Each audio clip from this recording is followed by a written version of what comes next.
Welcome back. Episode 22, Second Look Sports Show. I am your host today, Alex Mandarino. Join with me, Justin Arnberg, Brandon Brown. As per usual, we have the boys, and we're ready to go. You know who wasn't ready to go is the Toronto Maple Leafs. And I don't think anybody in Toronto is smiling. We just finished up an interview, which you'll hear from Kyle Cushman. The Sceptres also lost last night, so just brutal Toronto sports night.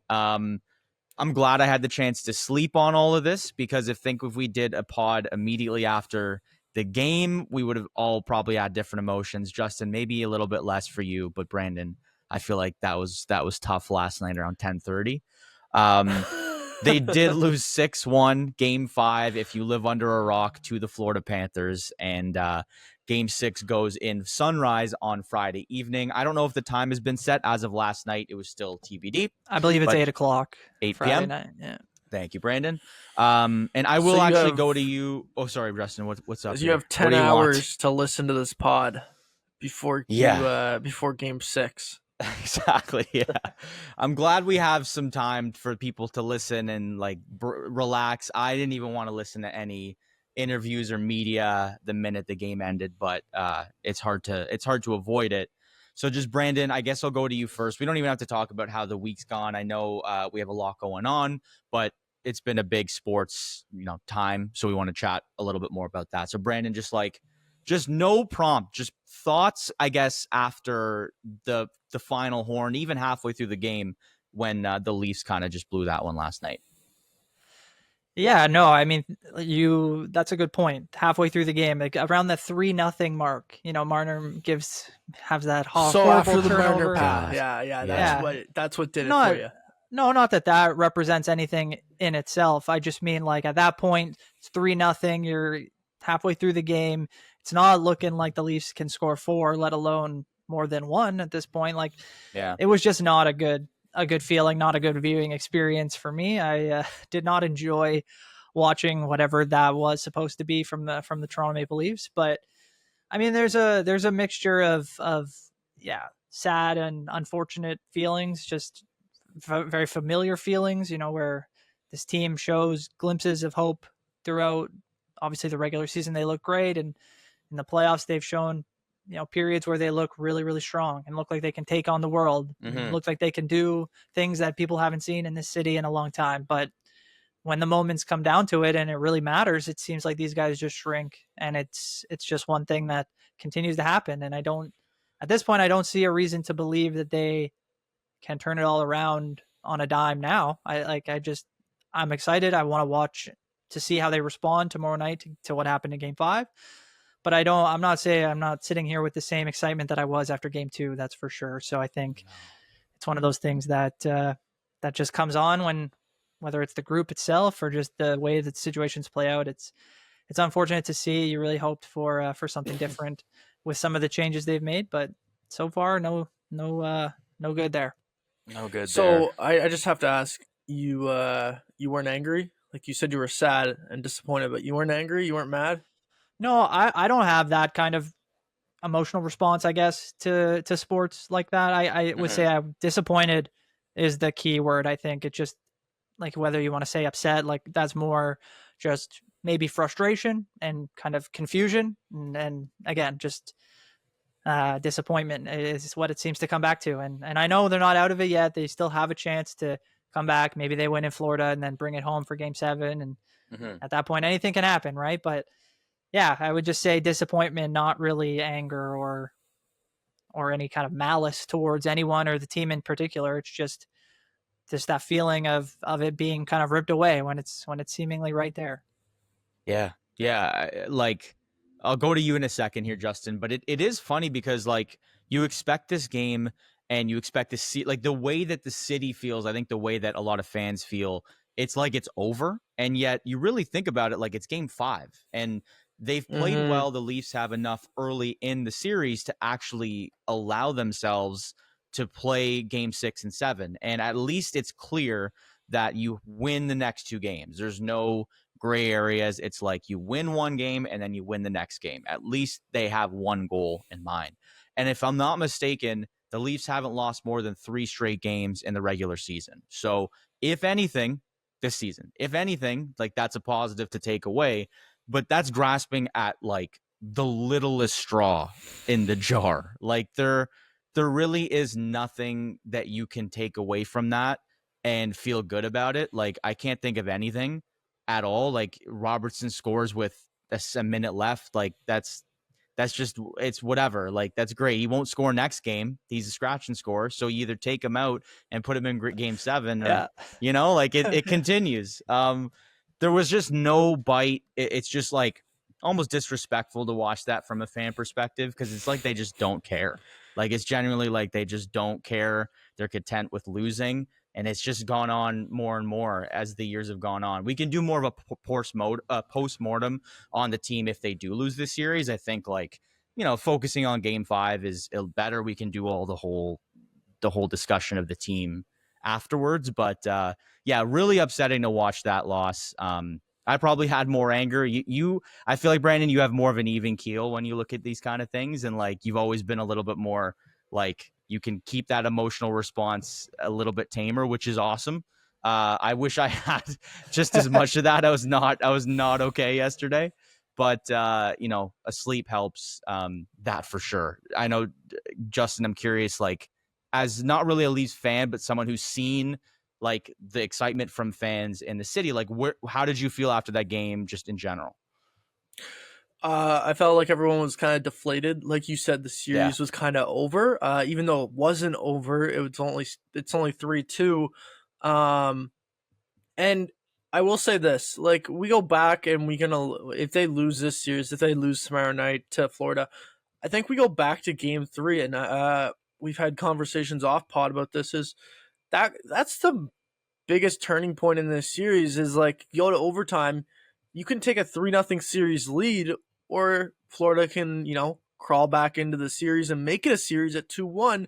And unfortunately for the Leafs, that does happen. And it's not like a great goal that you can't say like, oh crap, like, we could have done something here. To me, that's just a lucky goal that, it's a playoff goal. It's not like the perfect goal. It rides up Morgan Riley's stick and goes into the net. Like you can't do anything about that, but that's something that changes a series. And that's what we've kind of seen ever since then. The Florida Panthers have kind of like felt like, I don't know if it gave them all the momentum in the world, but it definitely gave them enough momentum to feel good about themselves going into game 4. And then we saw that carry over from game 4 to game 5, where they completely rolled over the Toronto Maple Leafs. Mm-hmm. And I don't think there was anything like, even Craig Berube said last night, like they didn't change anything. Like they just played a simple game and we just didn't answer it. Like we simply did not show up, and that was unacceptable. But if you're a Leafs fan, like you got to look at this and say, we're not out of the series yet. We still have one more game, even though it feels like, just going down there for a business trip just to lose and then come back and your season be over. Like you got to think that they're coming back to play a game 7 on Sunday night. Like that's the way you got to go into that game thinking. Sure. And I mean, if they go down 4-0 even, like, you got to think that they're still coming back. Like as a fan, like I'm not talking just like, hockey experts or whatever. Like as a fan, you can't give up on the team, even if they're trailing in game 6. Like you just can't. Like you got to have belief in this team until the end. And then afterwards, go ahead, say that you didn't believe in them. Sure. But until that final buzzer goes and they prove to you that they can't get it done, just, have belief that even though it's 3-2, they've lost 3 games in a row, they still have the players and talent to come back in this series and force game 7, at the very least. Yeah, but that's the thing, is that everyone's seen this before. And even if they force a game 7 and they play great in game 6, I don't think anybody would go into that game, other than the small momentum that you might gain from winning one game in a playoff series, which at this point, I don't know, but we've seen them come back from series, deficits. We've seen them come back in games in previous playoffs, yes, you're right. We would be at home for that game. But look at the home performance after everyone said game 5 was such a pivotal game, and they were going to play great because they were coming home after losing 2 in Florida. So while I agree, like these are all, you're 100% right. It's never over until it's over. I just think people have they're finding difficulty in terms of getting up to that level because they've been so heartbroken and so angry after so many disappointments that I think, whether it's fair or not, this team, that's what they've created. And it's really sad to say, but it's one thing where, yeah, like they got to do something that they've never done in order for this to start to move in a different direction. And after 8 different tries and different situations, different teams, like to just think that, yeah, there's still a chance. It's great. It's a great thought, and the team deserves it because we're all fans of the team and we want to see them win. It's just hard to put yourself in that situation only to get hurt again in a game 6 or game 7 or in the next round, whatever but that happens to be. that's also sports. Like, you're gonna get hurt. There's only one team that's gonna walk away with fans that are happy at the end of the year. Every other fan base is gonna be disappointed unless your fan base knows going into the season, like, hey, it's probably gonna be a rebuilding year, and then you overachieve. Not to like bring up the Montreal Canadiens, but like as an example, like the Montreal Canadiens, no one expected them to be in the playoffs, let alone have a good showing in the playoffs. So like in that case, like you have a fan base that realizes that, hey, we're not at the place where Toronto might be, but like for 30 other fan bases in the NHL, there's going to be a lot of disappointment. Like Vegas goes home last night to Edmonton, I guarantee you their fans are pissed because they also had a deep team that could have won a Stanley Cup. You go to LA, their fans are pissed because they had a good team that could have won a deep playoff run. Winnipeg fans might be pissed tonight after game 5 if they go down and they lose 4-1 to Dallas. Colorado might be the most pissed of them all because they go all in and they lose in 7 games to the Dallas Stars in what is probably a Stanley Cup final matchup. But what I mean by this is, like, even if like the fans or like you guys don't have belief in the team, or you think you're going to get heartbroken again, you still got to believe in them until that actually happens. Like you can't just give up on it until, like, at this point, or not get up for that game and like expecting like you're just going to get heartbroken again. Cause like, yeah, like that happens. Like everyone gets heartbroken in sports, but like at the very least, sometimes you don't have another game to play. These guys have another game where they can go out and prove that they have a good team. Like they have a chance to win this series still. It's not over. I think the only downside to that, and I've been on that train the whole playoffs. This is the one year that I felt like I've been able to rationalize each game individually, and I've been the biggest advocate of finally realizing why Leafs fans are so like disliked by the rest of the league, because there's a lot of delusion there. And then on the flip side, there's an automatic, you lose one game and everybody, comes crashing down. Like it's just, everything's bad and the Leafs are disaster and blah, blah, blah. And I felt like that was a bad attitude to have this year, because we've seen, this is the biggest proponent of this team might actually be different. And I know that's almost every year that's said, but this is the year that I can separate this and actually believe it. And after game 5, this is the first time the whole season where I would not fault any Leafs fan or media person or player or coach from being like, F this. Like, this is the one time that I think it's valid, because there's so many things that could be said. There's not even words to describe game 5. It was disgusting. Like it was like you literally don't care. And I think it was a legacy defining game. JD Bunkus was on this, and I really agree with him. Like, they had the chance. This was the game, and it's not over. It's definitely not over, and that's exciting.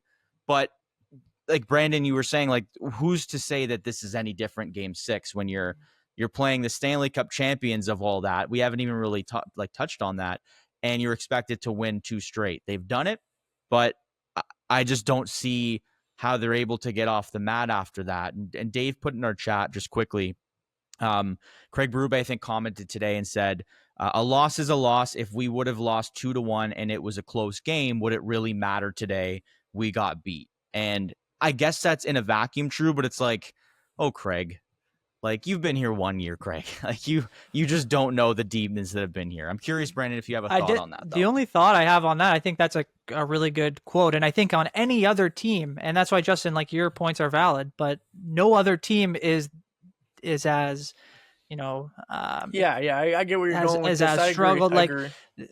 The most of the teams you mentioned have won either Stanley Cups in the last 5 or 10 years. If the Leafs had done that, I don't think anybody would be up in arms in a Game 5 situation. Like, people would understand that's where the situation is. You can't win every year. You made very valid points, but to be a fan of the Leafs is to be heartbroken. There's not a single Leafs fan who's under the age of, I guess, what are we at, 60, almost 60 years now, where they've seen that level of success. And to just believe that they can still do it, I think is valid. And I think nobody is giving up saying they're not going to watch Game 6, or they don't think that this team could hypothetically come back and win the series.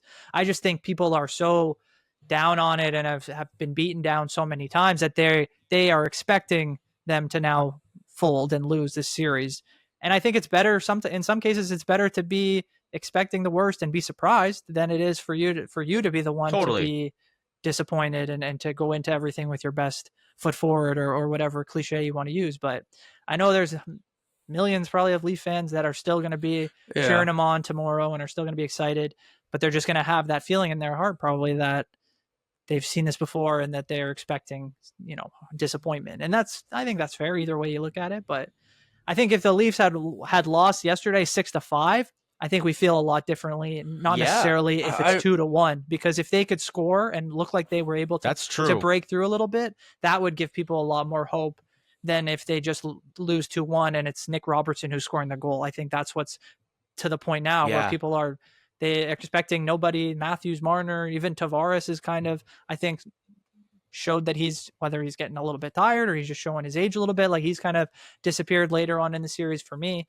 Nylander's still been pretty consistent throughout, but like who's gonna, if we had 2 or 3 points from those 3 guys last night, Matthews, Marner, and Tavares, you feel a lot better regardless of the result. But I think the way everything has worked out, it's just hard to feel that way right now. And I agree. I before we move off the Leafs, I just have like one last thing. You mentioned legacy game, and I wrote this on Twitter last night, so I just want to remember it word for word. Is every single year we get to this point in like a Leaf season where, especially in like this core, where like we get to the point of the legacy game. I've never actually believed that there was the legacy game on the line for this team.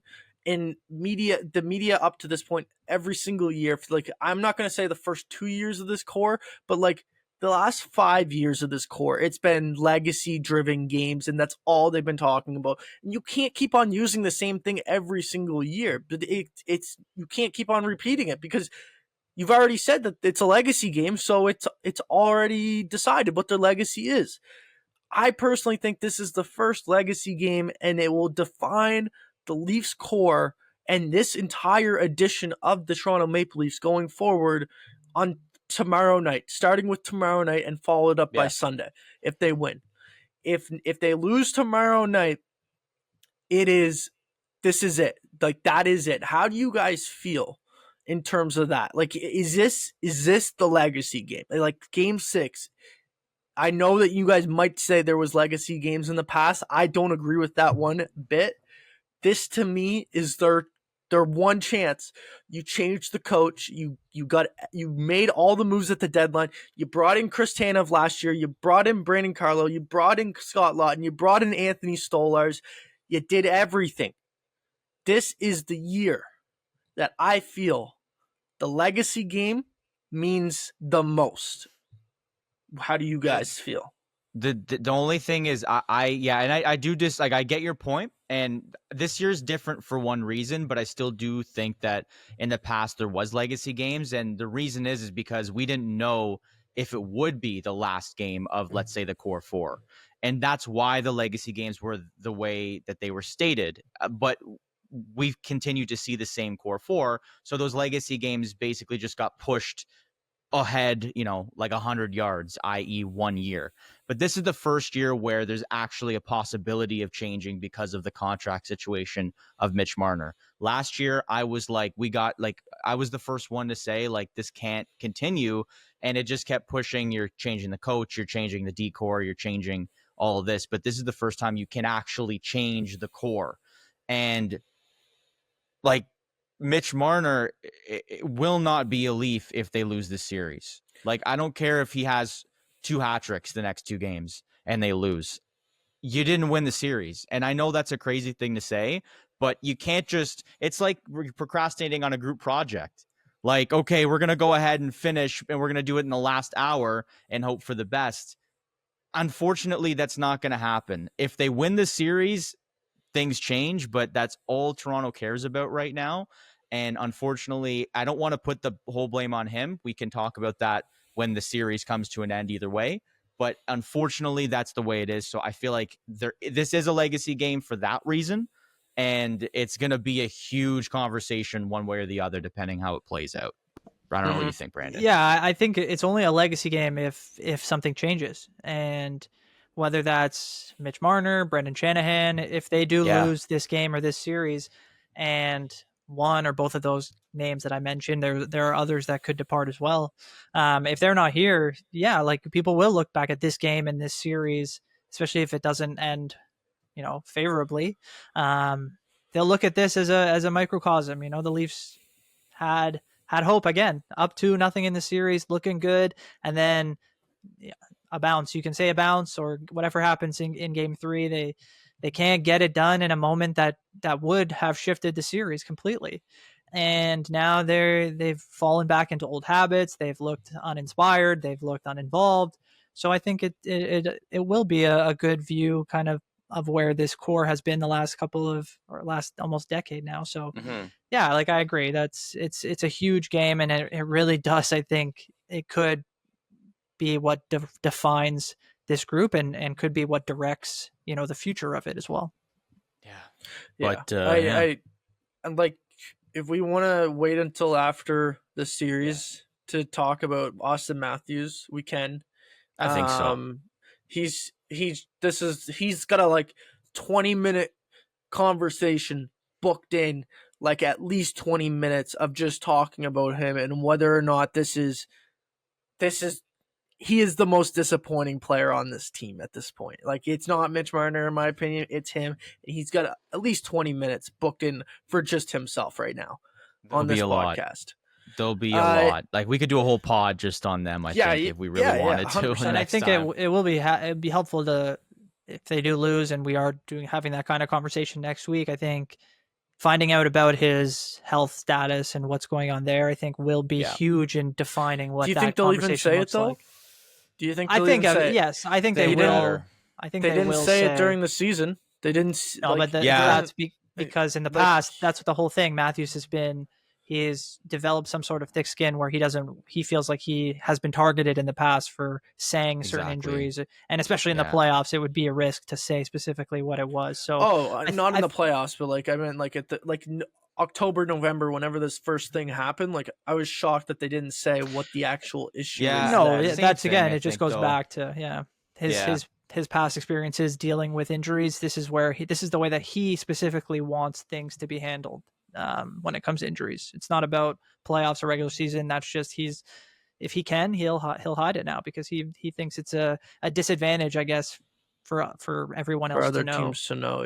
Yeah. Yep. So we'll see how Game 6 plays out. You'll be listening to this, and if you are listening to it, it'll be happening the evening of. We're recording this Thursday, but you'll have.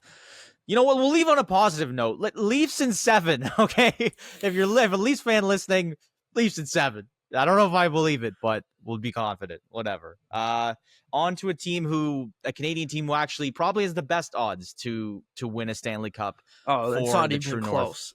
Not even close. Not even close. It really isn't. In the Edmonton Oilers, if it couldn't get any worse for Toronto, Kasperi Kapanen scores the game winner, former Leaf. In his second playoff game this year. Did you guys see Mark Spector's tweet? No. What was it? Well, okay, so Kasperi Kapanen was claimed off waivers by Edmonton from St. Louis. So he said, "Wow, the Oilers really took the St. Louis Blues to the woodshed this year with that Man, Kasperi Kapanen pickup." that's Oh, that gonna was be his great. only move. Like realistically, we might not see Kapanen again for the rest of the year. They might put him back in the shed, man. But he is the the hero for Game 5. They beat Vegas fairly handedly when you look at it. And actually, Brandon, I'll go to you first, just because Justin and I did a quick video before here chatting about what the Oilers do in Game 1 in terms of a goaltending perspective, and we actually had some conversation back and forth. If Calvin Pickard's available, what is the best move to make? I think that's a good place to go here. We can obviously dissect the series a little, but what would you do if you're Edmonton and you had two healthy goalies going into Game 1 against whoever their opponent is on the road? I mean, I think I would stick with Stu Skinner at this point. I think a lot of this will depend on, again, Calvin Pickard's kind of status going into the series, how he's feeling. If he's 100%, that gives you an option, obviously, but I think that's what it should be, an option for him, to kind of have that in your back pocket if things don't start well with Skinner in another series. Dallas presumably has a strong offense. They're going to be able to put up goals against this Edmonton team. That's how I feel. But and even Winnipeg's very strong too. So should they get through, they could score some goals as well. But I think time will be a big factor here. Obviously, if that Dallas Winnipeg series goes a little longer and the conference finals don't start for another week, that could be huge in having Pickard ready for a potential start if he was going to go Game 1. But at this point, I don't think you upset kind of the cart. You just kind of go with what's working, and Skinner's been really good. So as much as it's weird to kind of do the flip-flop, especially when both of them are healthy, I think that's the way your team has had success. So I think you stick with what's working and you kind of play the odds there and hope for the best, that at least one of these two guys can stay healthy for you. Yeah, I had the same thought as well. And Justin, I'm curious, either whether, you know what, let's go to Vegas quick and we can talk to Edmonton. I'm curious if you have any thoughts as to why this series was over so quickly. I know Edmonton had a really good, the depth played a big factor in this one, but I'm curious if you have thoughts in terms of how it fell so quickly for Vegas, and your thoughts just on the series in general. I don't want to just say it's goaltending and someone or one goalie was better than the other goalie, because there's more to a series than just that. But Adin Hill wasn't at his best in this series, and he was outperformed by both Calvin Pickard and Stuart Skinner in 4 out of the 5 games, I would say. And to his credit, I will say he kept Vegas in the games for some of them, but at a certain point, you gotta be able to make one more save than the other goaltender, and that's what it came down to at the end of the day, especially with 2 overtime victories for Edmonton in this series. You're just hoping for one more save from Adin Hill than Calvin Pickard or Stuart Skinner. Now, for me as well, I just found the defense, Edmonton was able to kind of expose Vegas's defense a little bit more than what we kind of saw. It was you could see cracks in the Minnesota series where at times Minnesota, Kirill Kaprizov, Matt Boldy was able to really do whatever they wanted there for periods of time, but it wasn't like we saw with McDavid and Draisaitl, and it wasn't even just McDavid and Draisaitl in this series. It's all over the score sheet for the Edmonton Oilers. So just the way that they were able to attack the Vegas defense, I really thought that Edmonton took it to them and they never let up. That's kind of what the difference was at the end of the day. And I know that, at Game 5, Mark Stone's injured. I'm pretty sure Brandon Saad was injured, didn't play as well. You didn't have some of your depth guys fully healthy, but who does? And depth scoring, we talked about it with Kyle in the PWHL, how some teams aren't really getting a lot of depth scoring. Well, the Edmonton Oilers, man, they literally get scoring from whoever they want now at this point. So to me, that's the difference as well in this series. Yeah, and I think quickly too, I don't have a lot more to add. I think that was very succinct way of summing it up, Justin, is Vegas didn't have a lot of that depth scoring that Edmonton has, and that's what's I think a huge difference is we've seen Vegas over the years. They've obviously won a cup and have been one of the deepest teams organizations really since they've joined the NHL, and I think over time that's been depleted. Guys have started to move to other places. Teams have been starting to poach guys from that Vegas club, and now you're starting to see where that can catch up to you because you can't be the same that same deep playoff heavy team that they've always been. Now you see other guys up and down the lineup that are maybe a little younger, not as talented, or at least don't have the experience in the playoffs. Whereas Edmonton was in the Stanley Cup Finals last year, so they know exactly what they needed to do, and they weren't worried about losing. I think they lost game 1 in that series, right? So they lost game 3. It was that like 0.4. Oh yes, you're right. Right? Yeah. But even so, they stuck to their guns and they continued to kind of figure it out. They were never phased, and that's what's been so impressive about Edmonton is their composure and their ability to just push through. That could have been a sweep easily for Edmonton. I do like for Vegas, like you think about it, like they're like you said, Brandon, they're missing guys like they had last year, Chandler Stevenson and Jonathan Marchessault, who are big pieces to that team and winning a Stanley Cup 2 years ago now. Like it kind of feels like that was Vegas's last real opportunity with the guys that they had to really get it done. We'll see where they go in the offseason and what happens. But yeah, like, and before we go to the next topic of Hellebuyck versus Oettinger, for you guys, like, how do you stop the Edmonton Oilers? Like, can you stop them? Like, is there a way to stop? I don't think there is at this point. Like, I really don't think that anyone's going to stop the Edmonton Oilers. I wonder if you have to just play the same game that Edmonton plays, because Vegas is a heavy team. They bang and crash. It felt like Edmonton was able to squeak around them and just find the offense that Vegas wasn't able to find. So it honestly, I was thinking about this question and this topic when we were chatting just about the series just now. And like, it's hard when Edmonton hasn't even really leaned on Connor and Leon as much as they've needed to in the past. Like they feel like they're going to be a lot healthier heading into the round 3, as when they had to battle with Vancouver last year. Like, they hadn't really had to do that heading into the conference finals, and it feels like they're going to be a dominant force. Now, let's just assume Dallas if we're going to go that way, because I think we feel that that's a foregone conclusion. Like, they're a very similar team. Oh man, and I'm so excited to see that, because you have just the depth of the team. Miro Heiskanen's likely going to be back at least at some point in that series. No, he's back. He's back. You know what? I forgot about that. You're right. Game 4. He was back game 4. I missed that. I remember hearing about it, didn't get a chance to watch. So it's a very good point. And he's still probably settling into playoff action. First game, like getting in some minutes. But if he's fully back when they move on, you have the guys up front that are going to score similar, not the same. Leon and Connor are in a league of their own. Mikko Rantanen's playing the best hockey. He's playing better than those guys in terms of offensive, at least. And he doesn't even touch the puck that much. He's just in the zone and in the right spots. Like, they're just a heavy force that feel like they have no weaknesses, do the Stars. So if anyone's going to stop Edmonton, I think it's in the West. I still think Edmonton, if they, let's say, play the Panthers in the finals, I think we see a repeat of a great series, but I think it goes differently than we see last year. I think Edmonton is, like, at this point, like, that's my cup. No, it's like, crazy where they came from. Like, and the fact is, they're after the first round series, Matthias Ekholm was ruled out immediately for the second round series.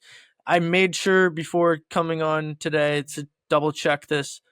Like, he has not been ruled out for round 3 yet. Like, that did not come out. Like, immediately after round 1, he was ruled out.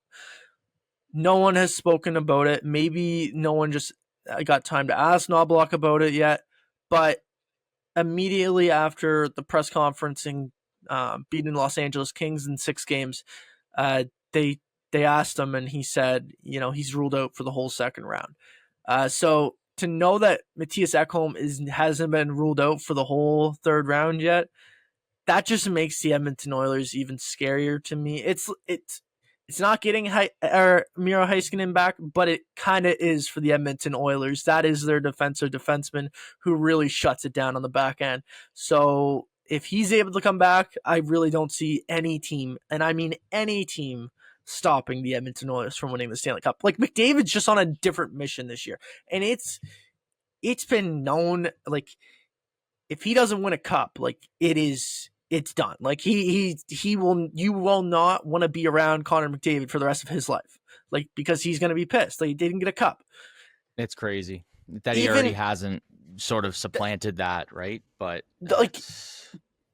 you then look at what he's done since, I guess, last year. He wasn't McDavid-esque in the regular season this year. Like, we didn't see McDavid be superstar McDavid. He kind of was injured, but scored the game-winning goal for the Four Nations. Kind of got that big moment off his chest, kind of, passing of the torch, if you will, to Connor McDavid from Sidney Crosby. And then we saw, even during that Four Nations celebration, he didn't want to celebrate. Like, it's not to him. Like, no one, I don't think, wants to win the cup more than Connor McDavid does. And it's like, I'm not happy with anything until we get that cup. Like, I think once you see him win a Stanley Cup, the relief, everything will come off his chest, and he will be relaxed. He will be calm, cool, like, just, it's okay now. But, like, even after last night's round 2 victory, and you win in 5 games, again, like, I would say, like, you could have, like I said, like, you could have won in a sweep.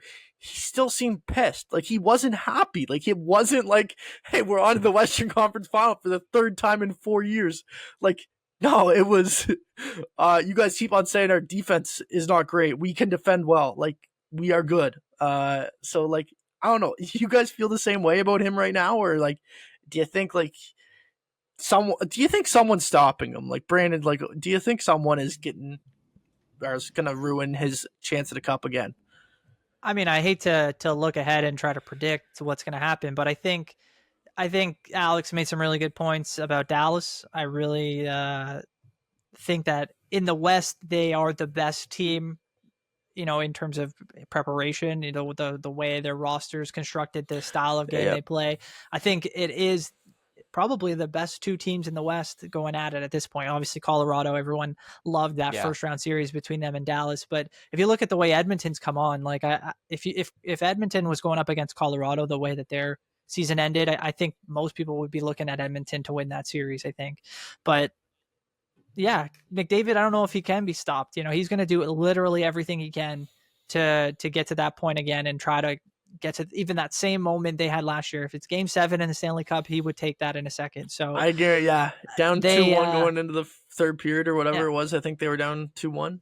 Whatever chance he can get, he's going to take it. But I love the way that Dallas plays. Their top 6 is loaded. Their bottom 6 is very strong, very capable. It's loaded. Chipping in offense, but also know how to play playoff hockey. Their defense is phenomenal, especially with Heiskanen back in there. Everyone just slots into the right spot, and I got to give them the edge in the goaltending as well. Not that I'm giving them the edge in the forward group or the defense, but the goaltending is the one spot I think you look at both teams and you say, well, I'm pretty happy with what I've got on the Dallas side in Jake Oettinger. So obviously Stuart Skinner's played great, and if he can continue his momentum, maybe he can even that out, and that gives Edmonton obviously their best chance to win a Western Conference Finals. But like Florida too could go in and do something similar to what they did last year. I think Edmonton is a better team than they were last year, and that might be the difference in terms of just some of the other depth pieces they've acquired, the way that they've played, obviously having the experience now of going deep in the playoffs. So I think Edmonton is, those 3 teams almost I would put at almost even money to win the cup at this point. I think the 3 of them have separated themselves as clearly 3 of the best 4 or 5 teams in the NHL, and will all deserve to win the cup if they get there. So that's kind of where I'm at. Yeah. And we won't touch too much about the Jets. Stars, I know they haven't played. They've been a couple days since they played. Stars are up 3-1. Disrespecting our Jets. No, I know. I didn't want to. I had two brackets. No. For... I mean, like, we're We are. disrespecting. We're already saying Dallas is playing Edmonton in the Western Conference. Well, we're giving them no chance. Well, respectfully, they don't have a chance. So that's it's gonna be basically Captain America Hellebuyck, possibly Captain America Hellebuyck, literally having to stand on his head. And I just don't know if that happens. I don't think he's at Winnipeg on the road is just as bad as any other team, if not worse. So we don't have to sort of delve too much into that series. But the big conversation is about the goaltending. You have basically the two top options for Team USA in the Olympics in 2026, Oettinger versus Hellebuyck. And the conversation, I think, is which of these goalies gets the edge in the starter crease come February, March of next winter, I guess. So, Justin, your thoughts first. If you're picking the goalie right now, maybe why would you pick which goalie and who would that be? Well, for me personally, I'm going Jake Oettinger. Okay. I would be starting Jake Oettinger if it was game one of the Olympics, not preliminary tournament, but the actual tournament tomorrow. I will give credit. I think Puck Empire or Panos, whatever he pronounce or whichever way he wants to be referred to. He's the one who actually started this conversation. I think it's actually a very good conversation to have because, like, Connor Hellebuyck is playing himself out of that starting role, in my personal opinion. Like, you go back to Four Nations, like, he loses that game to Canada, like, with arguably what people said was the better roster. USA had the better roster. He gets beat glove side against Connor McDavid, and that wasn't even close. If you go to this Dallas series, where is Dallas beating him? Do you guys know? I assume it's glove side, Justin. I'm not sure. It's all basically every single goal is glove side against him. Like, That's tough. It's everyone kind of like has the book on him, and I don't know if it's like, I forget if it was a 0.2 or 0.1 of a second difference from the regular season to the playoffs and his reaction time with his glove. But his glove in the regular season is pretty good. Like, it's not bad. It's not below standard. But it's in the playoffs for some reason, or these big time games, it's just his glove side just seems to be a weakness that everyone seems to be attacking, and they're scoring goals off of it. I think Jake Oettinger on the other side, who has proven to be a really good goalie, not the best goalie in the world, but I would say he's better in the clutch performer, better in the clutch moments. Like, he was in the Western Conference Finals. He's been to the Stanley Cup Finals as well. Year after year in the playoffs, he shows up, he shows out in the playoffs, and you can't say that for Hellebuyck. So I think right now, like, you're seeing, like, Jake Oettinger probably earn, and he's already come out and said it himself, like, that's his goal. Like, he wants to be the starter for Team USA at the Milan Olympics. Like, it's not like any secret to anyone he doesn't think. Like, it's just a battle of the beasts, and I really do think that Jake Oettinger at this point would be the starting goalie of Team USA. I don't know, Brandon, do you feel the same way? Like, do you think Hellebuyck's still got the number one starting role for them, or what? I do. I do think it would be Hellebuyck if we were going to fast forward now.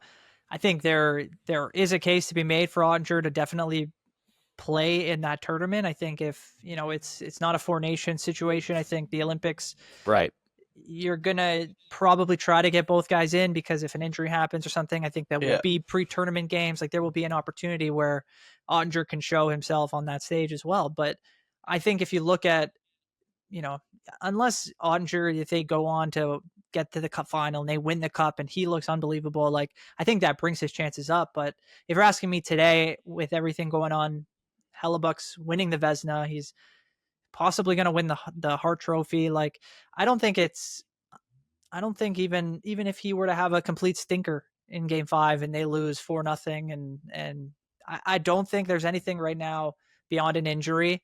As long as he continues to, if he comes into next season and again has momentum going into the Olympics, I think they'd be hard pressed for the U.S. team to go with Oettinger, just because of what Hellebuyck represents in terms of his career, what he's done in terms of hardware.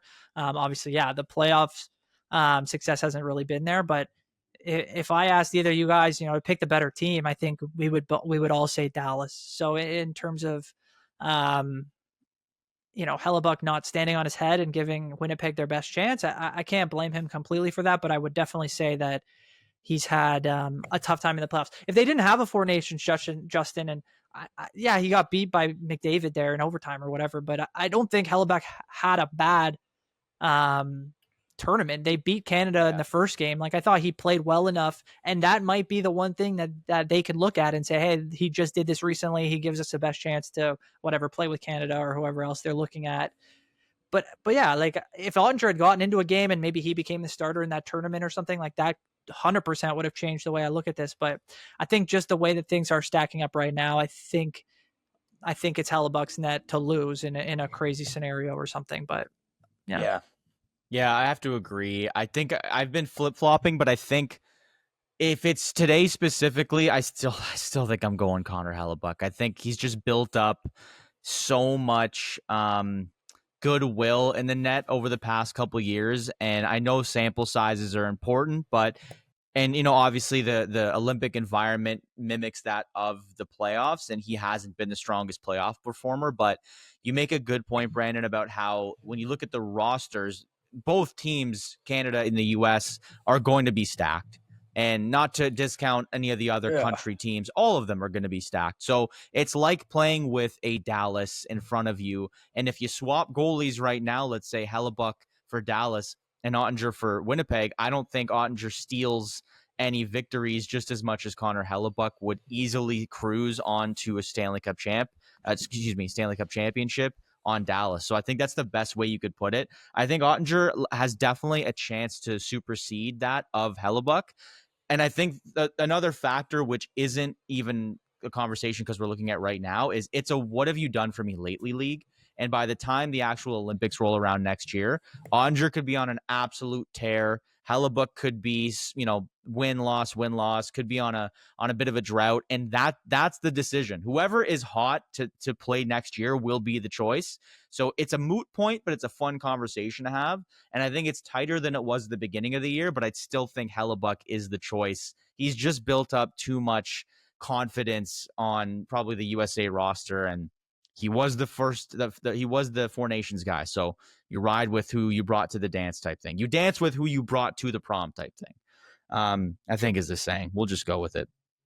Let's not even talk about Hurricanes Washington. Before we head into the NBA playoffs specifically, great NHL chat. And just outside the NHL, we have the PWHL. It's been in full swing for the playoffs. We had a really awesome conversation with Kyle Cushman of theScore, who covers it pretty extensively. Tough night for Toronto. We'll get into that, as well as a pretty dialed-in series between Montreal and Ottawa. So without further ado, let's chat with Kyle Cushman.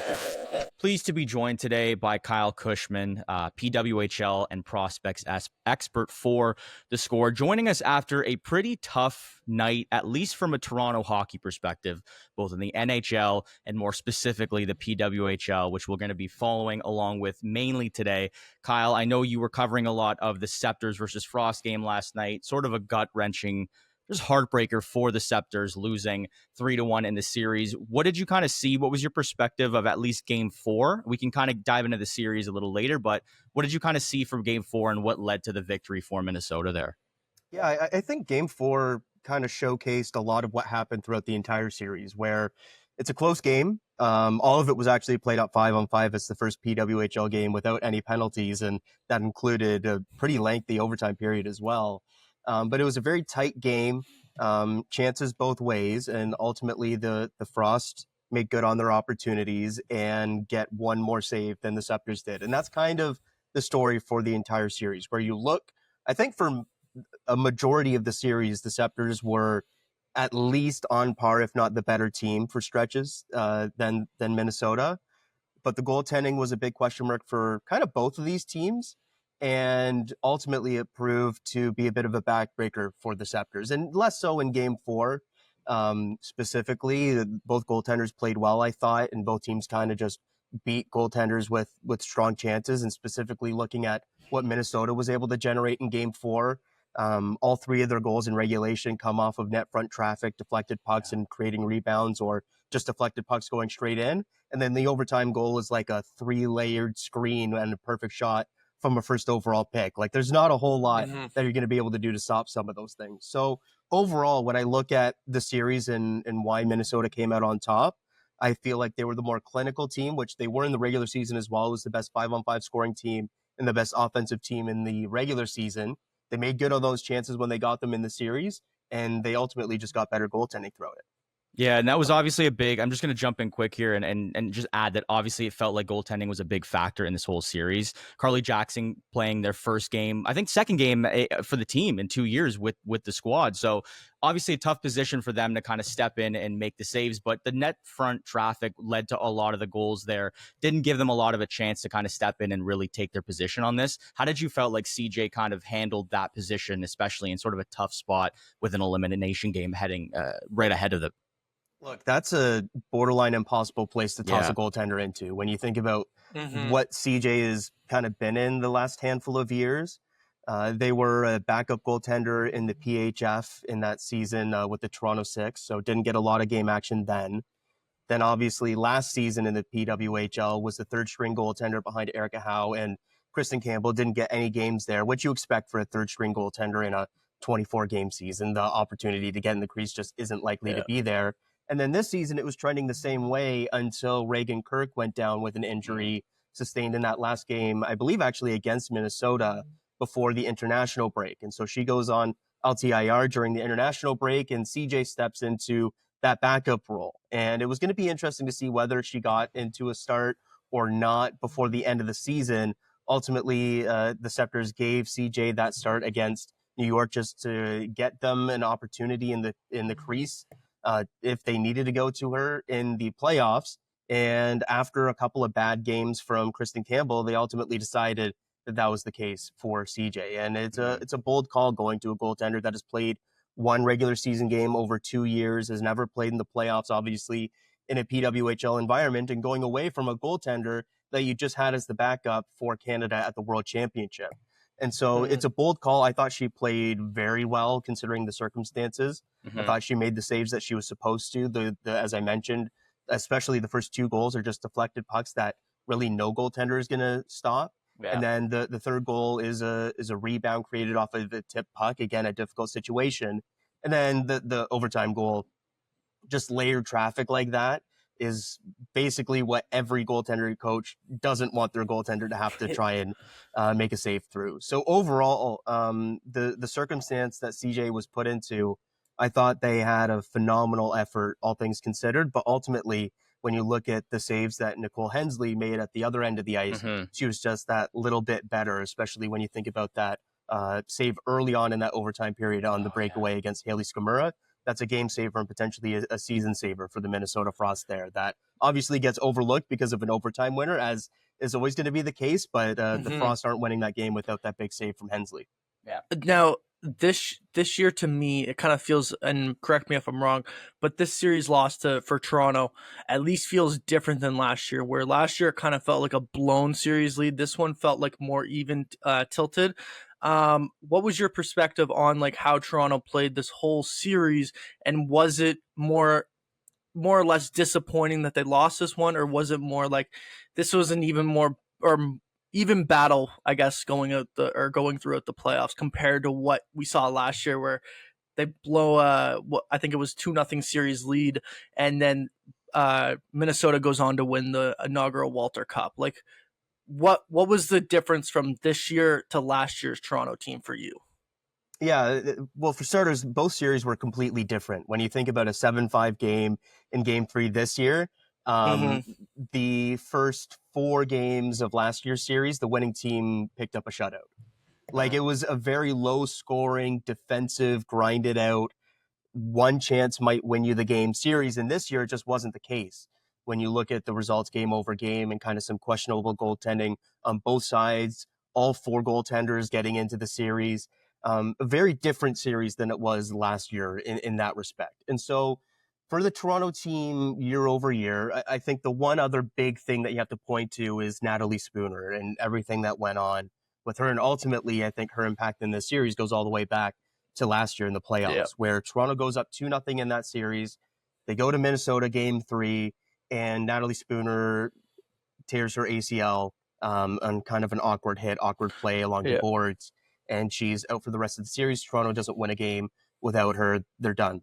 Her recovery process went into the kind of midway point of this season. And when a player's coming back from an ACL injury, you don't expect them back at 100% by any means during that season that they come back. That's just an unfair expectation.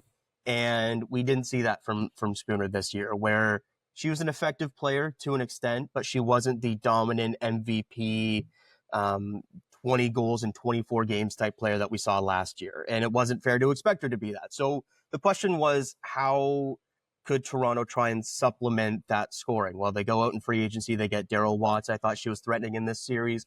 Maybe didn't have the goal totals or point totals that you might have hoped for over the entire series, but I think she showed up in some big moments to help Toronto get back some momentum at points in this series. Thinking specifically in that game 3, she gets them back on the board early in that second period and at least makes that a game at the end of things after a bunch of chaos back and forth. And so looking at the year over year, very different in terms of the goaltending, where last year Kristen Campbell is hot going into the playoffs, has a couple of shutouts in there and looks great.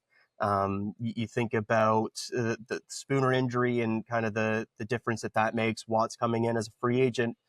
But overall, it's very similar makeup of team year over year. Like, there isn't a big turnover in terms of star players leaving or supplementary players leaving. Really, it's only additions being made to the roster. Like, there really isn't any subtractions, because the players that left in free agency were replaced by either equivalent or upgrades in free agency and through the draft and all of that process. So every team in the league got better this season.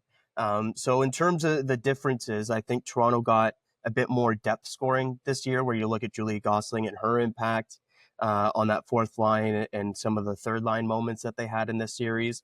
But overall, it comes down to a couple of key things that carry over season, and that's Sarah Nurse not getting on the score sheet in terms of a goal and being held off the score sheet for long periods of the series.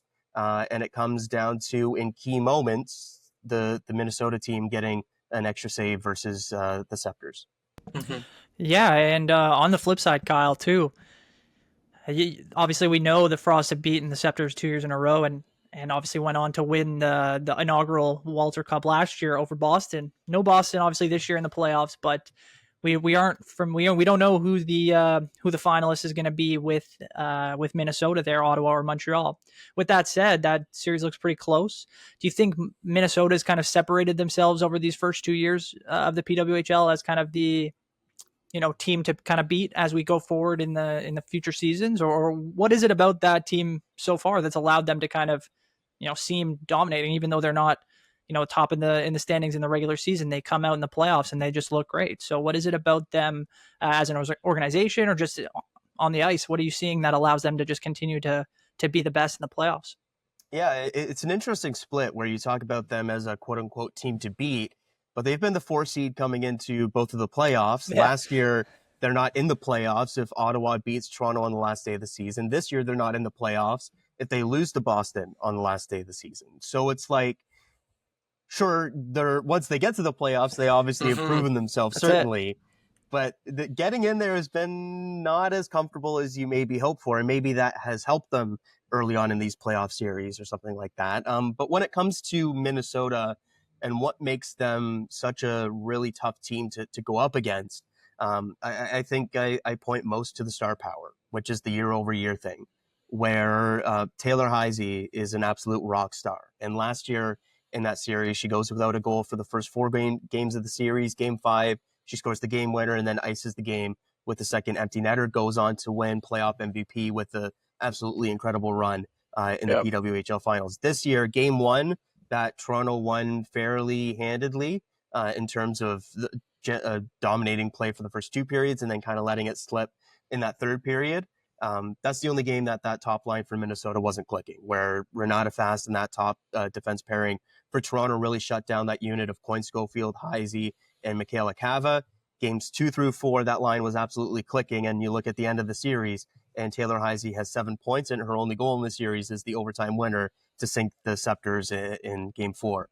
And so a lot of it goes to Heisey and kind of what she does as that star center at the top of the lineup, but they have a lot of pieces around that. Kendall Coyne is obviously a phenomenal leader in terms of, you look at her entire career, the experiences she has overall. And this year specifically, she's really been a factor in the playoffs. Michaela Cavish has won 4 straight league championships across 4 different leagues and has won playoff MVP in 2 of those, and probably could have won MVP last year as well based off of her play in the finals. She had 2 goals on Sunday, had a goal in game 2 as well. Phenomenal playoff player there. But I think you look at the forwards and kind of the production you get there, and that's important. But I think some of the defense as well that needs to be credited, where Elise Steckline is one of the most underrated players in the PWHL, just because she's a defensive defenseman primarily, who doesn't typically rack up the points. Well, this year she has like 3 goals and 6 points in the playoffs and is a candidate for playoff MVP through the first round. She doesn't get enough credit for her defensive play. Sophie Jakes as well is a player that hasn't necessarily broke through on the international stage as much recently, just as a young defender who's very offensively minded. But she led the all PWHL defenders in points per game this season, tied for the league lead in points among players at her position, is a finalist for Defender of the Year, is one of the best pure offensive defensemen in the PWHL.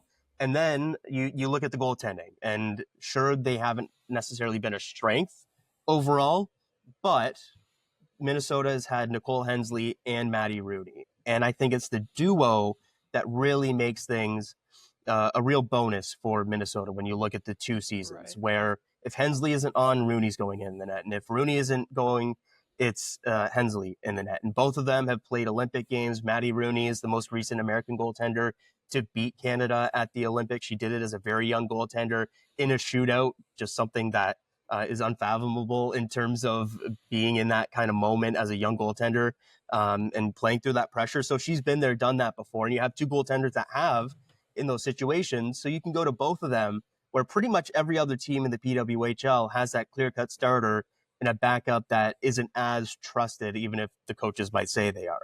And so I think you look at all of that recipe where they have 2 goaltenders they trust, they have a sturdy defensive defenseman and a couple of offensive players around that on the back end, and they have the star power that have proven themselves to be playoff performers. I think all of that has come together where it's a team that maybe has some highs and lows in the regular season, but if they make it, or when they make it, in the case of these 2 seasons where they have made it, they've proven themselves to be a tough out, and ultimately an out that nobody has gotten so far, despite being the bottom seed in both years that they've made the playoffs.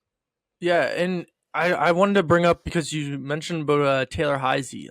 She has 7 points in 4 games, like we said, but her stats they might not seem like number 1 overall pick level in the regular season. Last year, in her rookie year, she had 13 points in 19 games. This year, 22 points in 29 games. But in the playoffs, she just becomes a different player, it almost feels like, and elevates her game. Do you think she's like separating herself as like the number 1 player in the PWHL at this point? I wouldn't go that far. There's still a couple players that are ahead of her in that regard. But she's still in like her mid-20s and is going to be that type of player in the near future. Like you think about her progression here, and before the PWHL started, you go back to the 2022 Olympics that Canada won there. Heisey wasn't on that roster. A few months later is the August World Championship. She's on that roster and she wins tournament MVP. So it's been a quick rise for Heisey in terms of being a star-level player at the forefront of people's minds. Obviously, she was great at Minnesota before that World Championship, but really introducing herself to women's hockey on large at that championship, and since then has been an absolute rock star. When you think about the production that she's put up in the NCAA, her performances for Team USA, and specifically her playoff performances here, where in that first season in the PWHL, she got banged up a little bit, didn't play all the games, was injured throughout that season, was battling a few things with an injury sustained at the rivalry series. But then by the clutch moments of Minnesota's season, she was the one who was there and was the one taking home playoff MVP. And very similar this season, where she wasn't necessarily the top offensive player in the league by any means.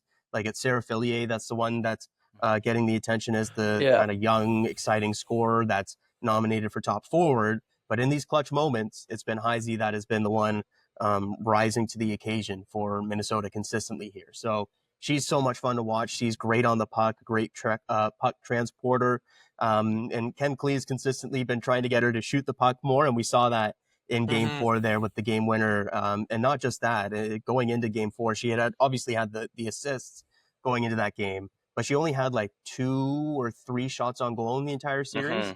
And she had 6 shots on goal in that game 4, and obviously the game winner. And not just that, she has the shot that's deflected home by Kendall Coyne on that first goal as well. So a real statement game from Heisey. And coming into this season, I had her as one of the top 5, top 6 players in the world, and she's solidified that for me. Even if she hasn't necessarily had the super high end offensive totals in the regular season, keeping in mind that the PWHL is lower scoring, so you do expect a little bit of those lower totals. But even said, I think her moments when it matters most have really shone through and kind of showcased her true talent level here. Yeah, series clinchers in back-to-back seasons against Toronto. Like, there's already a rivalry after 2 years. It feels like and a Brad Marchand shots at that. Oh, unbelievable! Either. Yeah, no kidding. It feels like a Brad Marchand for the Leafs type thing already. Which you need the rivalries early in the PWHL. I love to see it. And before we finish and we transfer sort of over to the other series, which is ongoing and very, very tight, and I'm sure we'll get into that. My girlfriend went to game 2 at Coca-Cola Coliseum. We live in Liberty Village. We see sort of the support that the Sceptres have gotten after just under 2 years in the city. And you're really competing these playoffs with the Toronto Maple Leafs, the same scheduled days for a lot of the earlier games, but you're still seeing, a lot of support for the Sceptres in the arena, outside of it, covering the PWHL and writing for, Toronto Sceptres and updating, obviously, the world on how they've been doing. Have you felt like the city has really embraced this team over a couple of years and is essentially only going to grow better moving forward? Absolutely. When just living in the city, I think, is how you kind of get that vibe. And when you're walking around, whether it's a game day or not, like, you will see people wearing Toronto Sceptres merch. And it happens fairly often as well. It's not just kind of like a one-off, oh, hey, that's cool, and then it's like 3 months before you see something else. Like, it's pretty regular. And for a Toronto team that's 2 years old, in a sport and kind of a frame where you look before that and you didn't really see Toronto 6 merch around all that often. You didn't really see Toronto Furies merch all that often. It's really cool the impact that the league overall has had this early on. And I think that some of the markets have had early on as well. I think sky's the limit in terms of that popularity, where you look at in year 1, an official sellout at Scotiabank Arena, and doing that again in year 2. And just kind of the exciting growth of the league. Like, they've done this in non-Olympic years. And always the talk with women's hockey is you get the huge rise and huge support in that Olympic year in February.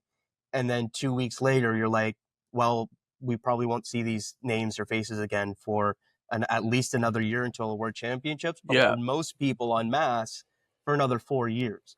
And so now there's a league where people can have those moments and watch these players and become attached to them through just being a fan of the team. But you can also have that opportunity to grow the sport even more by having an Olympics in 26 and then going back essentially right into a stretch run into a playoffs, which is going to be phenomenal to watch when that comes. So it's a really exciting time in women's sports going into this 2026 kind of cycle. When you think about just kind of the upcoming future immediately for Toronto women's sports as well, where AFC Toronto just started up and it's going to be a thing throughout the summer to keep the women's sports stuff flowing. And then by next year, you're going to have the Toronto Tempo sharing the Coca-Cola Coliseum. That's really going to become a venue for women's sports. It's a very exciting time. And absolutely, you see the Scepter stuff all around town already. And I think it's only going to become more prevalent as the years go on. So we can kind of switch into the other series between the Victoire and the Charge. As the Frost await their opponent in the Walter Cup final, when looking at the Victoire, like, with all the star power that they have, and then it took for them to get their first playoff win in their second season after 4 overtimes, and then for them to be down 2-1 in this series, is it kind of like a correlation to like the Leafs in terms of, you have the stars, they're just not performing in the biggest moments in the playoffs? Like, is that kind of what we're seeing with this Montreal Victoire team right now? Or do you feel like, they might have a comeback in them to make it a 2-2 series going in elimination game 5? I personally would not compare Marie-Philippe Poulin to the Toronto Maple Leafs. I just want to make that very clear right out of the gate. But there's a couple things there where you can say that maybe the Stars haven't come through when they've needed to. Like, you look at 3 overtime games last year against Boston, they lose all of those, and one of them a triple overtime game. You look at this year, you win the quadruple overtime game. The winner comes from one of your kind of secondary players in Kath Dubois, and then you lose 2 other games there. So you could maybe make the argument, but overall for me, I look at the way that Corey Chevry and the Victoire have kind of used the Stars. I don't think you can pin really any of it on the Stars, even if they haven't come through in some of those big moments. Last year, the absurd ice time that they were all playing, they're not really in that situation at all, like even close to winning those games without those star players. And I think it's a lot of the same this year to a lesser extent with the ice time. I think the big thing has been a lack of depth scoring, where Catherine Dubois has the overtime winner in that crazy game on Sunday. But outside of her, you're not really getting a lot of secondary scoring, where Abby Boreen isn't getting on the score sheet. Neither is Lena Ljungblom or kind of any of those other secondary players. And you look at what, for example, the Minnesota Frost have done. Well, they have scorers all across their roster, and even Toronto has had scorers all across their roster. If Montreal was getting 3 goals from a fourth line center like Toronto did in their series against Minnesota, well, you were probably looking at Montreal either having a series lead or having already sealed up a series. So when I look at the Victoire, you can point to the star players and being like, those are ultimately the ones that you're going to ride or die by. I don't think it's quite a Leaf situation, though, because those star players, I think, have shown up to an extent in these series, even if it hasn't necessarily been in those winning moments just yet, because they've had to make up so much for a lack of kind of secondary. Because it isn't like a Leaf situation where you've got 4 of those guys and you can roll a top 6, and you've basically got all of those guys generating something at some point, at least is the theory. You've got Poulin, you've got Stacey, you've got Jen Gardner, who's been a great complementary to them. But that's pretty much it in terms of the top end star power, at least on offense, where Kristen O'Neill was supposed to be that type of player for Montreal. She had 1 goal, 5 points in the regular season, has a big goal and a couple of moments in that quadruple overtime game, but hasn't done that consistently in the playoffs here. And you've got, like, I think the best example probably is, we talk about depth, and we were just talking about the Sceptres. Their 13th forward for much of the season, Caitlin Willoughby, played the 4th most among any forward on the Victoire in that quadruple overtime game, where she was playing 76 minutes total over 20 games for Toronto in the regular season before she got traded to Montreal. And she played something like 46 minutes in that game alone. Obviously, it's quadruple overtime, but that difference in one game versus 20 is extremely stark. And so for the Victoire here, if they're going to pull out this series, come back, tie it up, and ultimately win it, I think you've got what you expect out of Poulin, Stacey, Ambrose, Desbiens, all of your star players. I think you kind of are asking a secondary forward or a secondary scorer to step up and be like, the opportunity is here, the ice time is here, I'm going to take it and score a big goal for my team. And that's what we saw from Kath Dubois, and that only goal that they got to win a game so far in the playoffs. Yeah, and I think, Kyle, part of that offensive struggles for Montreal has been on the other side. Ottawa's rookie goalie, Gwyneth Phillips. I think you put out today, she was nominated for the Goalie of the Year award, along with her counterpart on the other side, obviously with Desbiens. Has Phillips, whether that's a breakout in the playoffs, or obviously she's had a great regular season too. I don't expect her to win that award, but I think just being in the conversation is huge. Has she been something that's just been able to kind of propel this team defensively in order to kind of slow down Montreal and kind of take over the series, or has it just been kind of a complete effort by the Charge to kind of shut down the Victoire? What do you think about the kind of defensive and goaltending on Ottawa? Yeah, the Charge aren't here without Gwyneth Phillips. And I look back to the draft last year, and the PWHL draft is very different than other hockey drafts that we see, just because there isn't the development system, and you're not drafting players for 3 to 5, 6 years down the road. You're drafting players immediately or not at all. So even though Gwyneth Phillips was a better player than some of the players drafted ahead of her, just because there are so many good goaltenders already in the league and everyone basically had their starter already settled, I wasn't sure where she was going to go on draft day. And when Ottawa took her, especially after the questions of Daryl Watts and whether she would resign or not, and some of the woes that they had in terms of scoring and defense, I questioned that pick, because you had so many other top players available in terms of forwards and defenders that could help the skater group. I wasn't sure if picking a goaltender that would probably be your number 2 option behind Emmerich Mashmeyer was the best asset management. And boy, is that made me look stupid in terms of Mike Hirschfeld in that pick, because they're not here in this situation 1 win away from the PWHL finals without Phillips. She's been fantastic. Obviously was fantastic as a backup when Mashmeyer was healthy, and has stepped into the starting role when Mashmeyer went down with injury, and has been fantastic in that role, and has really given Ottawa not just kind of a solid goaltender, but a goaltender that has won them some games, has kept them in games that they probably shouldn't have been in, and has made some big saves in key moments. Like, she's gone toe-to-toe with Anne-Renee Desbiens here, in my opinion, the best goaltender in the world, especially when you look at her results this season, and has beaten her toe-to-toe. Like, even when you look at the World Championships, when she came in cold for an injured Aaron Frankel, went toe-to-toe with Desbiens into overtime and won that game as well. It takes a cold-blooded type player to go out and succeed in some of those tough moments, and Gwyneth Phillips has done that behind a defense that I think has been good as well overall, but I think Phillips has really been the star there in terms of the team defense overall. Yeah. And we felt like you've been really gracious with your time, Kyle. Just one quick one before we let you go here. Obviously, a little bit more overarching for the PWHL as a league here. The league announcing that Seattle and Vancouver will be coming in for the expansion in the coming season. We've talked a little bit about on this podcast if it is the perfect time to expand, if it's too early, if 2 teams is perfect. They obviously did a great job with 2 West expanding teams having a rivalry built hopefully early. Just by your estimation, how has the expansion for this league looked? Are you happy with how they're doing it, timing-wise, team amount-wise? Have you felt like it's too early? Just curious on your thoughts of where the league is and if it's the perfect time for expansion, or if you would have done it differently yourself.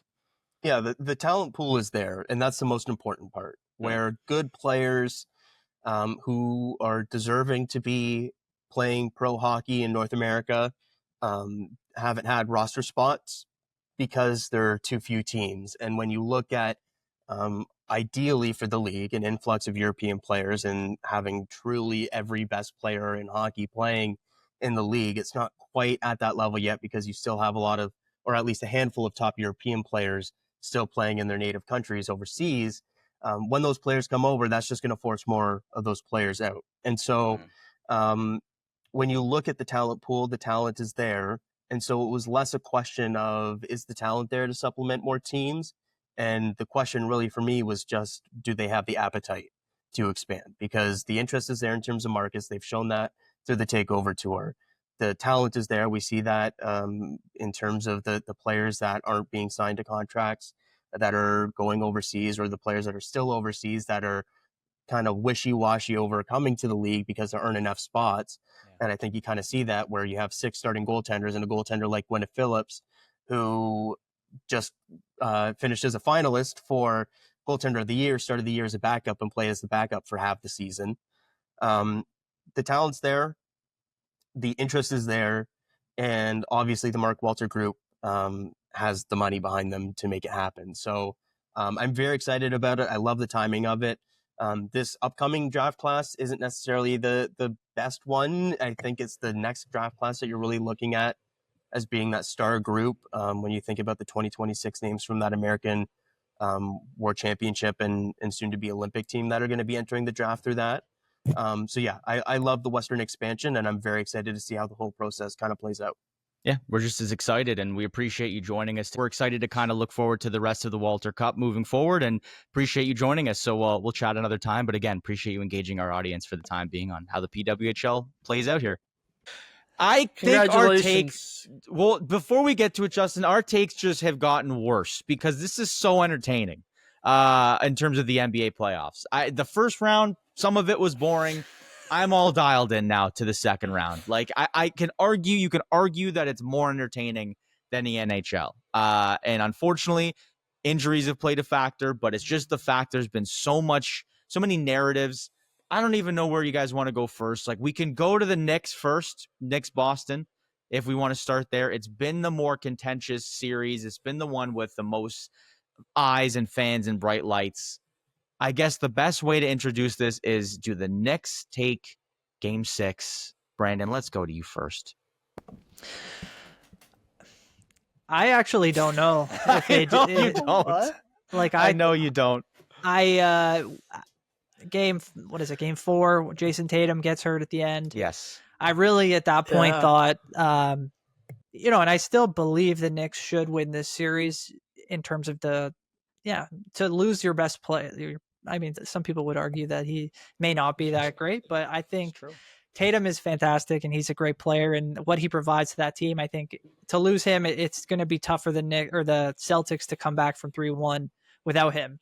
Obviously, they played great in Game 5, and that's why I'm giving them a chance to win Game 6 at least, because if they can just continue that momentum, then they'll have a chance. They have a ton of great players. Like the depth on this team, is probably only rivaled by the Oklahoma City Thunder in the West. Mm-hmm. So I think that they look like they have found a little bit of something without Tatum, maybe that can help propel them over the next couple of games. But I think the Knicks will get one of the next two, and they'll put themselves into the Eastern Conference Finals. I think it would be a generational choke job if they were to kind of go about things this way and then lose the 3 in a row to drop the series after such optimism and such excitement, and obviously having a huge advantage with the other team's top player out now.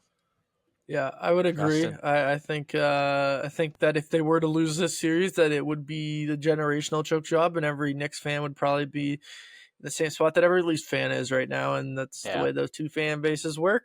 I do think, however, that the Knicks are going to close it out at home in Game 6. I like too much of what I see from Jalen Brunson in the clutch time. Like I like his game. I like Mikal Bridges' game in the clutch as well. Like the defense intensifies for him. The one thing that like always is going to be an X factor, I think, in this series was Karl-Anthony Towns and what he's going to do. If he has a big game in Game 6, I think that also helps them propel to a win. Like that to me is the big X factor in this whole thing is Karl-Anthony Towns. But yeah, I see the Knicks closing this thing out in 6 games. I don't know. I would like the Knicks to win because I think they've played better basketball for a longer stretch of time. I honestly think whoever is losing at halftime will win Game 6. Like that's the way it's played out. It just seems like both teams have clutch players. Jalen Brunson being at the top of that mountain of that pyramid. He's an absolute game breaker when it comes to the end of the games. But I was just looking. I obviously didn't get a chance to watch a lot of last night's game because it did coincide with the Leafs. I was working. We were all kind of focused on hockey, I think. But Derek White got hot. I mean, he went 7 for 13 from 3, 34 points, 9 for 16 field goal shooting. Like, if he's hot and here's what you're picking your third or fourth option on that team, I think that really helps because he's never going to fill in the gaps that Jason Tatum brings. He's so much more all around, kind of more dynamic. But Derek White from the field can be pretty lethal. And if he's hot, he's a guy that they'll probably lean to. Kristaps is obviously not himself. We don't know what the issue is, if it's viral, if it's something like that. If he can get involved, the Celtics are dangerous. If the Knicks do lose Game 6, I think it's curtains, and I think the Celtics come back. I mean, if anybody is going to, I think it's Boston. I don't want it that way. I think the Knicks have no choice but to close it out in at Madison Square Garden here. But man, we were just talking about this like last week. We were like, oh, the Knicks are up 2-0, Leafs are up 2-0. They could both lose the series, and maybe we don't talk about it anymore. Maybe we just don't even worry, and we never bring up anything happy in this city. So that's nuts. You feel bad for Jason Tatum too. Like that's just brutal. As just a fan of sports, like just hopefully he recovers quickly, but tough to watch. I want to go personally to Nuggets Thunder. I think that's been such a banging crash back and forth series in terms of how it's played out. Before I go to you, Brandon, Justin, I want to just go to you, like in terms of, has it just been fresher legs have kind of been the biggest factor in the series for a young OKC team? Like how has that played out? Yeah, and I think if we're talking in like predictions or whatever with the series as well, like you gotta think like tonight would be the closeout game for OKC in terms of like this would be their like realistic chance to really close it out, because if not, you got to wait till Sunday to play again. I really think that benefits Denver when you look at, they're an older team, like older than the Thunder team. And I think a couple days rest is going to help Nikola Jokic. Like it's only going to help him play better in game 7. So if you're looking to take advantage, tonight is the game in game 6 at the Oklahoma City Thunder. Has to put this thing away, and SGA has to have an MVP type performance. He's probably going to be the MVP of the league. So he has to prove it here in the second round against probably the best player in the world. But yeah, like to go back to your original thing, like the legs, it just seems, it definitely feels like, for me at least when watching this series, the youth, Denver just can't stay with Oklahoma's youth. Now, what Denver has over Oklahoma, though, is the fact that they've been there before and the experience. And I know that they're running with a new head coach, but that head coach was also in the system underneath Mike Malone as well. So he already knows what he's kind of doing. We're kind of seeing a couple, I want to say coaching flubs on the Oklahoma City Thunder side. We saw it in game 1. You kind of, you took a bad foul. You decided to give them a foul and shoot 3 or whatever, and it kind of cost them game. And then we kind of see a couple timeouts in the stretch of game 3 and stuff like that. That just, it points to the lack of experience. And that's what I think it comes down to, is it's fresh legs versus experience at this point with the Oklahoma City Thunder and the Denver Nuggets. So yeah, that's where I'm at. Yeah, and I think that's exactly why, like you said, if you're OKC, you can't allow Denver to get back into this series and have a game 7, even though, it'd be on the Thunder's home court and they'd probably be favored in that game. And I still think they'll win this series, of course. But yeah, if you give Nikola Jokic the opportunity to come in and have a big game and be, the MVP that he's been in the past, and he can take over a game anytime it seems that he wants, and their best chance will be to go into Denver tonight and put them to bed, because like you said, Justin, they can't handle a lot of the looks that OKC is throwing at them. Their youth, their speed, their ability to defend multiple positions. Like Denver's still kind of traditional in the way that they play, with obviously it's more new school with Jokic kind of being able to handle the ball, but they've just surrounded him with a bunch of shooters that really haven't been able to shoot very well. Michael Porter Jr. has been injured, of course, but he's been dreadful at times for this team, and they rely on a guy like him because they're not very deep.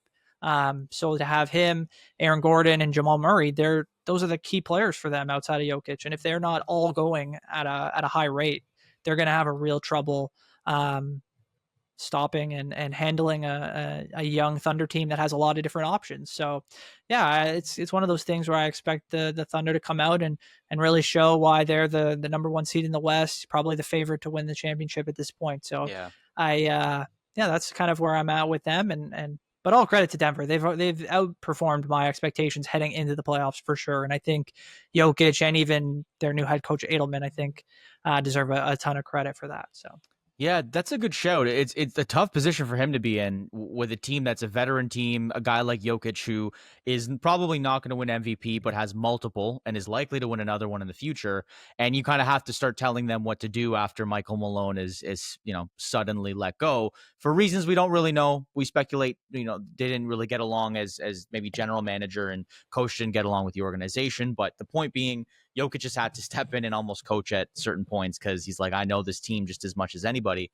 And it was interesting watching Game 5. It was the one game that I've really been able to focus on in the past couple of weeks from a basketball standpoint. And Denver really had OKC on the ropes in the third. Jamal Murray was hitting everything. He had like 10 points in a row or something crazy. And then they just went cold in the fourth. I think they were like 1 for 8 from the field in the fourth quarter to start. And OKC, they started clawing back, and SGA finally started to get a groove. It felt like they were neutralizing him at points in Game 5, and then he, it's hard to keep that guy down for long stretches. So it felt truthfully like they just had more options, like we were saying here, and they were able to use their youth to kind of overpower Denver. But yeah, Jokic is the guy you never count out at any point. He's so good. Like, seeing him just shoot from beyond the arc, you're like, how does this guy score with ease? It doesn't make any sense.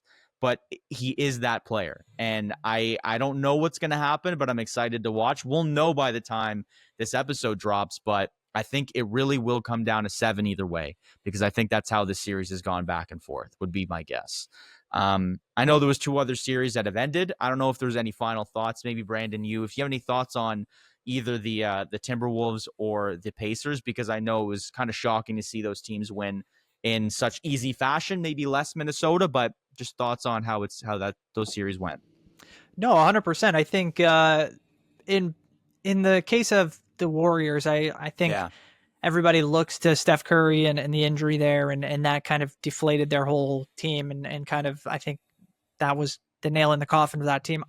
I know they played great in Game 1 when he was there, and people were, I'm sure, a lot higher on that team, but I think they probably would have fallen a little bit further, and I think Minnesota still would have won that series. I think I would have picked them. Yeah. I think I did pick them to move on anyway. And the way that Ant's kind of taken over in the absence of that other star on the other team, he's now become the focal point of that team, and heading into the Western Conference Finals, he will be, if not, depending on, he's probably not going to be the best player in that series, but he will no doubt be the second best, and he will be, the most open, and he'll be the most vocal player in that series too. So he'll be excited to get the chance to go to his first finals, and then I'll give them a shot against either team. They look good, and why not? They found their groove as a team, after making major changes last year, obviously with the Knicks, and they've kind of figured out at the best time how to be a team. And then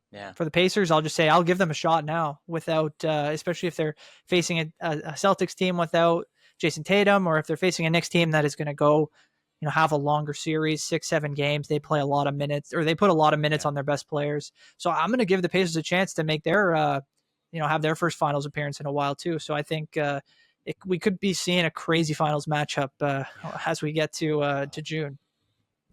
Justin, any thoughts before we go? I would say that definitely Steph Curry changed that whole series, that injury.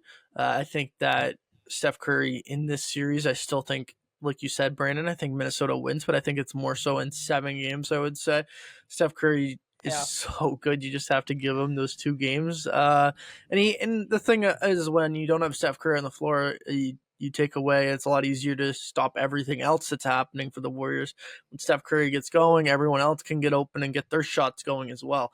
That's a huge difference. And then, like you said, I think Minnesota versus whoever, you have to give them a shot. I do think it's going to be a really good series. And on the other side, if you're the Cavs, like, you gotta be reeling in disappointment. Like, you're a 64 win team and you go and do that. Like, it's just, it's so disappointing to see. And it's not like, the other thing is, like, if you lost in 7 games, like, it's different. But you got manhandled in 4 out of the 5 games, and arguably could have lost the fourth or the third game, where they're trailing, or they make it a 2-1 series at that point. but like, yeah, like this was not close, and I do think it has something to do with, and Rick Carlisle said it, like just getting a team, like they ran into a team that was hot at the right time. Like he even acknowledged like they were a really good team. Like they were the best team in the East all year long, and we just got hot at the right time. Like that's what it came down to.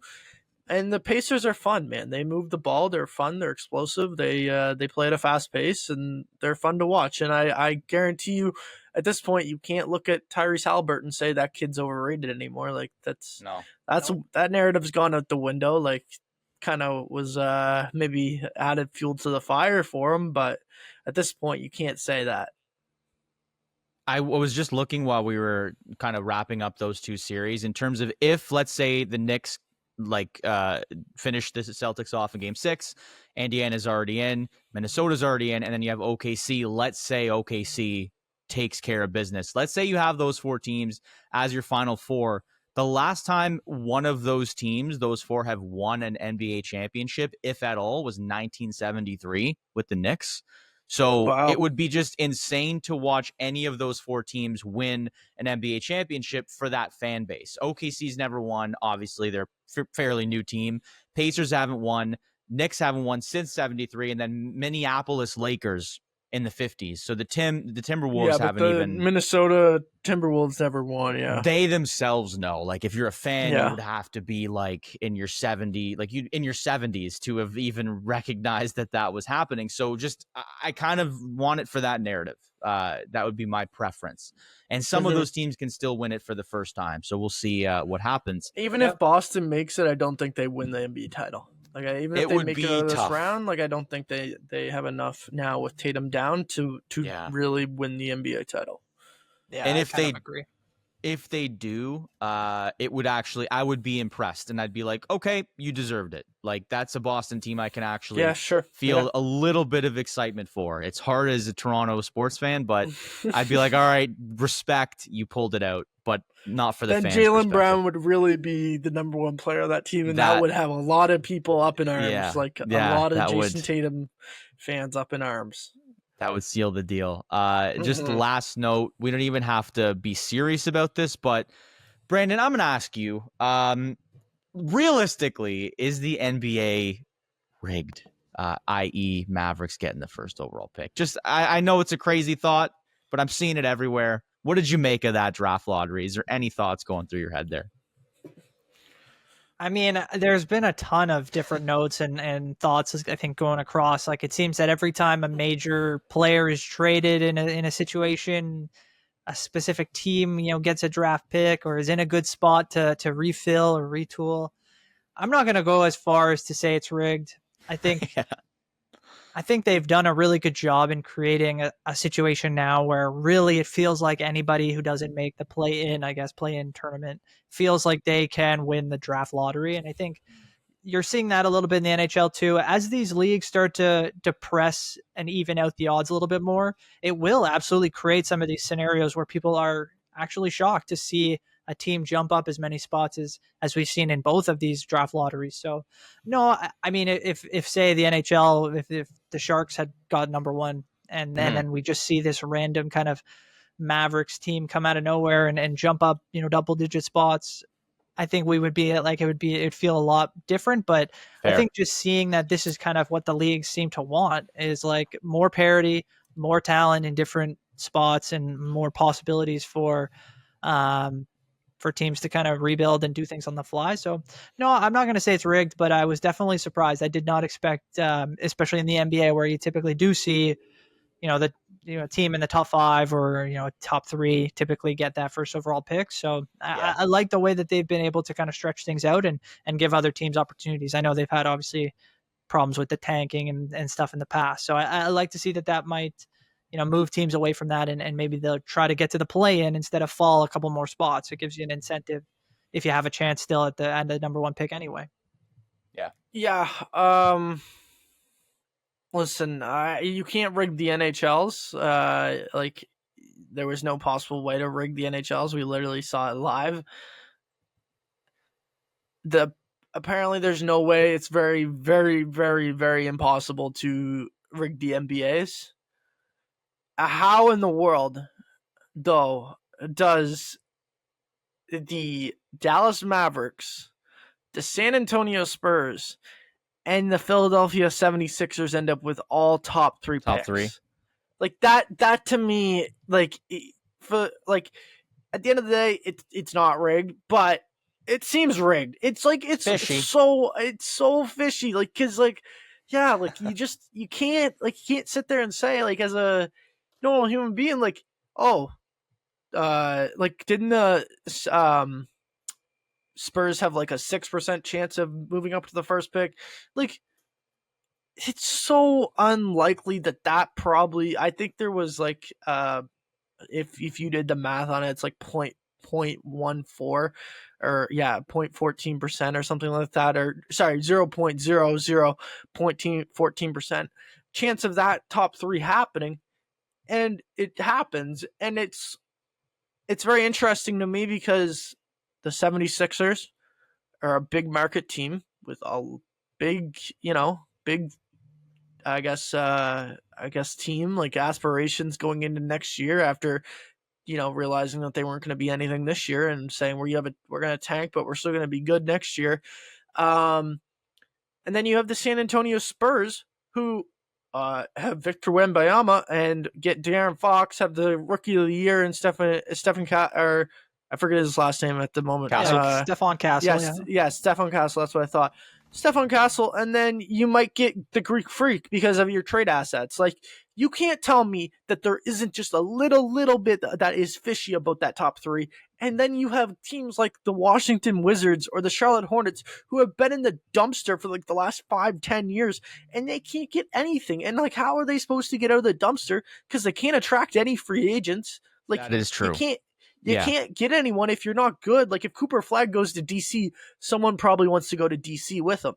Like, that's what I mean. Like, the Wizards are so screwed right now. Like, they can't get out of the bottom here because, they're in a terrible place. Like, to me, the top three, like, if you would have said Dallas was number one, and then like we had like a normal, like we saw in the NHL, normal top two, or rest of the league kind of falls down in order, then yeah, that makes total sense.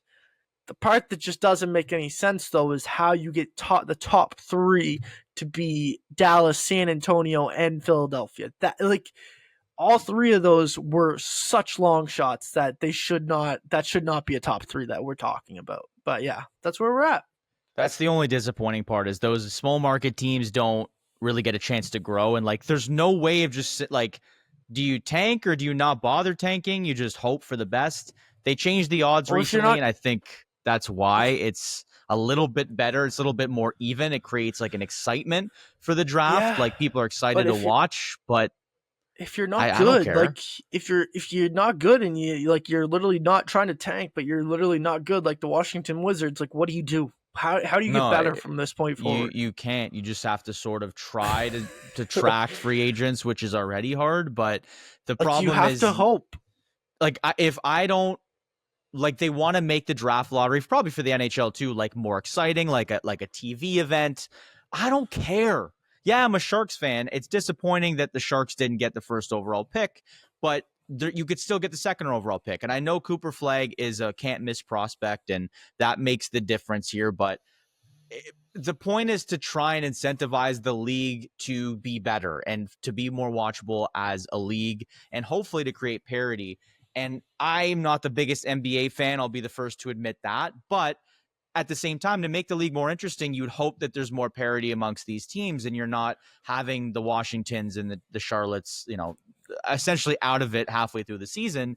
And the lottery is trying to make it a more watchable product in terms of like the lottery, and make it so you can't tank. But tanking is sometimes the only way that teams can, be successful. So I think that's the only disappointing part, is that those teams probably they're in no man's land for a little while. I'll end it by saying this, like, very quickly. I'm very happy for Dallas Mavericks fans. I'm super happy for them. They've been through a terrible year. They get their superstar traded from underneath them. No one expects it. I'm not happy for Nico Harrison though. I'm really not. Like he Bailed should not out. get this opportunity. Like it's ridiculous that this is happening for him.